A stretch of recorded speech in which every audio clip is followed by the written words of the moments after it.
Hello, PsychU community. My name is Bryan Archuleta, and I am from the Otsuka Field Medical Affairs team. I'd like to welcome you to today's interview in our Mental Wellness Across the Lifespan series with Jennifer Rothman, Senior Manager of Youth and Young Adult Initiatives at NAMI. Jennifer, thanks for joining us today. Thank you for having me, Bryan. I'd like to remind our audience that this program is sponsored by Otsuka Development and Commercialization in Lembeck. So Jennifer, we are just so excited to have you join us today. We are proud to say that NAMI is a support organization for PsychU. So anytime we can interact with anybody in the organization, it's just our pleasure, and we'd love to hear what's going on with this particular alliance. Before we start our interview and our questions that we're going to go over, I'd like to give you a chance to introduce yourself to your audience and go over your experience a little bit. Sure. No, thank you. I have been working with NAMI now for 13 years. I found NAMI back in 2007, actually, when I graduated college. But I've been thrilled with the different experiences that I've had. I've been able to work through different research projects on some of our NAMI programs. I get to regularly talk about mental health in youth and young adults, as well as share my own story of being a family member and someone who has experienced mental health conditions through working with NAMI. So it's been quite a journey, and I'm still looking forward to doing much more. Great. Yeah, thanks so much. And we're going to get into a little bit more detail as we go along here, but we really appreciate what you're doing here. All right. Well, as you said, Jennifer, you do have a long history with NAMI, and we'd love to hear a little bit more now as we get more into the program itself. So I was wondering if you could please share a little bit more about the mission and the goals of NAMI. We know it's a grassroots organization, over 40 years old, now has over 600 affiliates in 48 states. So obviously, it shouldn't be new to the most of the folks on the call, but again, it's nice to go over a little bit more of the details when we have someone focused within it, and then maybe a little bit more of the background on what really attracted you to work for them. Sure. So like you'd mentioned, NAMI is the National Alliance on Mental Illness. We provide advocacy, education, support, as well as public awareness so that all individuals and families affected by mental illness can build better lives. We recently developed a new strategic plan in 2020, and our main goals right now are for people to get help early, to get their best possible care, and to also get diverted from justice system involvement.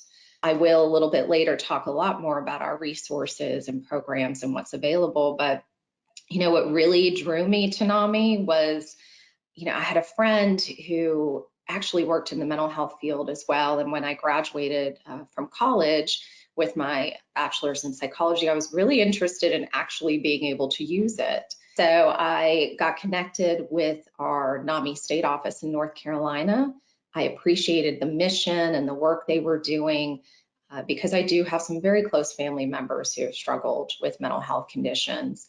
And I was able to do so many different tasks and projects and get to really launch some things from the ground up because when you're working in a small nonprofit, you get to have your hands in everything. And I'd have to say one of my favorite things when I first started out at NAMI was answering our helpline, because you got to speak with people from across the state and just help them find resources and get them help where they were at that moment.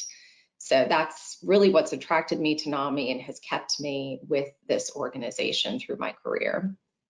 Hey, great. That's fantastic. And even though it is a small nonprofit, as you say, there's just so much information and so much resources on the site itself where people can have access to. I know I've spoken with folks, when I'm out and speaking with healthcare providers in the mental health space and folks that are affected by it, and just really, guiding them and pointing them towards NAMI as a potential resource when they're looking for things to help out. So it's just a great setup that you guys have started on. But now we might as well talk a little bit more specifically about the resources. So maybe, again, we're talking about mental health across the lifespan in this particular interview.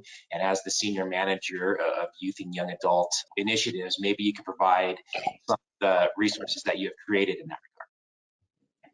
Sure. So specifically for youth and young adults, we do have this wonderful program. It's a presentation program, and it's called NAMI, Ending the Silence. It's offered to middle and high school students, as well as we also have co-presentations for school staff and the family members. So everyone is getting educated. We make sure the students are aware of the warning signs of a mental health condition as well as suicide, how to help their friends, and then who to go to for help if they notice any of these signs in themselves or someone they know. The presentation for students is evidence-based. That was one of the studies that I got to work on back in 2017. Our presentation for school staff and families, it shares that same information so that if any of the students go home and talk to a parent or a caregiver, or if they reach out to a school staff member with an issue, we want them to have the same information and be able to connect them with some mental health services. But it also talks about additional resources. And then for school staff, we talk to them about how to work best with the families. And for the families, we tell them how to work best with the schools. So we just want everybody to be able to come together at the same table to help these students. We also have NAMI Basics, which is a 6-session education program for parents, caregivers, and other family who do provide care for youth. They have to be ages 22 and younger who are experiencing mental health symptoms. So you'll get to be surrounded by other caregivers and parents who are going through exactly what you're going through. And you'll know that you are certainly not alone. You learn how to handle crisis situations, how to advocate for your child, a lot of different treatment options and techniques for disruptive behaviors, and much more. One cool thing about our NAMI Basics program is that it's now being offered on demand virtually for those who can't find the time to attend the 6 classes. They can then take it at their own pace.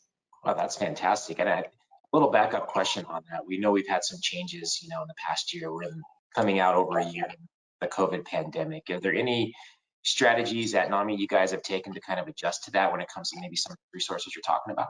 You mentioned being virtual. Yes, actually, that was one of the high points of 2020 going through the pandemic as NAMI. We've always been very specific in that we offer our programs face to face. We want people to feel supported. We want people in the same room just to see one another and know that they aren't alone. But with the pandemic, obviously that had to stop. Our NAMI state organizations and NAMI affiliates quickly learned their ways around Zoom and other virtual platforms to be able to offer our support groups, our classes, and our presentations virtually. So this was a big change for NAMI, but it also has helped us reach more people, a lot of people who might not have wanted to be in person, as well as individuals who might not have access to a local NAMI affiliate. They've been able to join virtually. So a lot of our affiliates are now offering that for anybody who is interested in partaking in a NAMI program, but still can't do that in person. Oh, that's great to hear. Yeah, we've all had to adjust, and I'm glad to hear it's not only something that you guys were very proactive with, but also it's been taken up really well. So that's fantastic. It kind of leads to my next question. In regards to, you have these great resources, and you've gone over a few of them here. Obviously, there's a lot on NAMI, obviously on the youth here today, but there's so much on there to get. What are some strategies that NAMI takes to kind of make these resources available to either perhaps healthcare providers or folks with lived experience in the community, your target audiences? Here's some. We talked about the virtual things that you're doing in the COVID pandemic. What are some other strategies you do kind of in the normal year?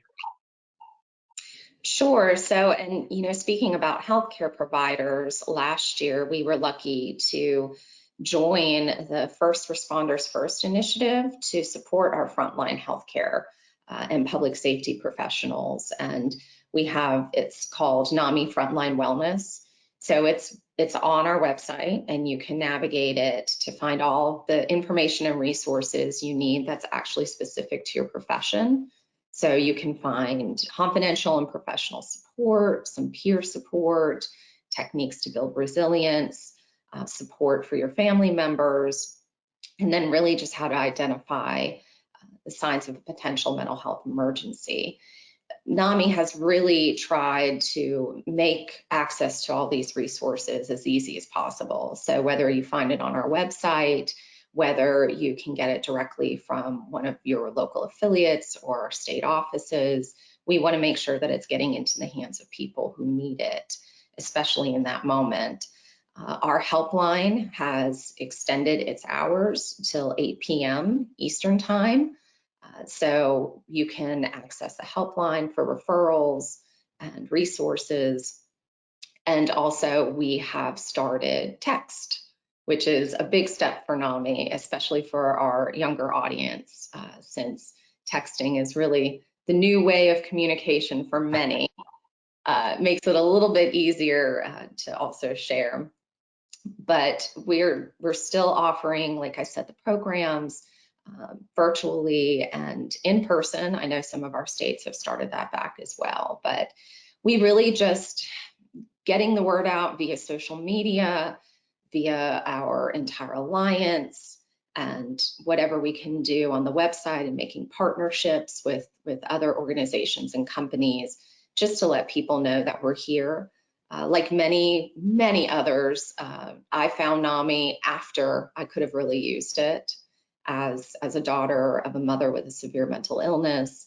And unfortunately, sometimes we say NAMI is one of the best kept secrets, but once you find it, you continue on with it. So Yeah, that's great. That's fantastic. And there's plenty of ways to get involved, like you said. I know maybe some other things that you can mention. I know you talk the big walk, the NAMI walks coming up in May, and you do that in May every year. Maybe you could speak about that and some other ways you can get actively involved as well with the organizations. sure, yes, our NAMI Walks is one of our biggest fundraisers and a great way to bring a community together around mental health and to fight the stigma, educate yourself, and just really raise more awareness. Many of our walk sites, of course, are doing virtual walks now, and to get involved with that, you just need to find your local NAMI. You can go to NAMI.org, and there's plenty of ways to find out which affiliates are closest to you. Many of our states and affiliates are always looking for volunteers. We're always looking for more program leaders to be trained to either teach our classes, hold our presentations, do our support groups and facilitate those. Our organization runs on volunteers. It's the most important piece of what NAMI does. You can also get trained to help with any of the local helplines, as well as our national helpline, now that we're able to also have volunteers outside of our office in Arlington. And really just lending a hand, reaching out, finding out what each office is in need of, and getting involved. It helps everyone involved in NAMI.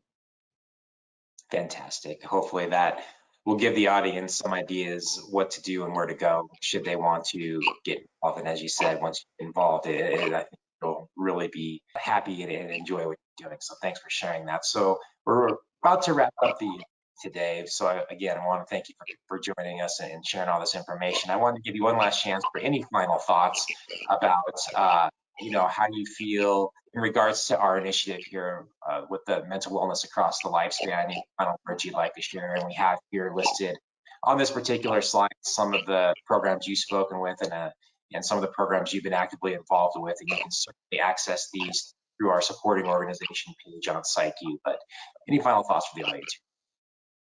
Sure. So just as someone who's experienced mental health conditions, both personally and as a family member, I just ask that everyone educate themselves and give some grace to others.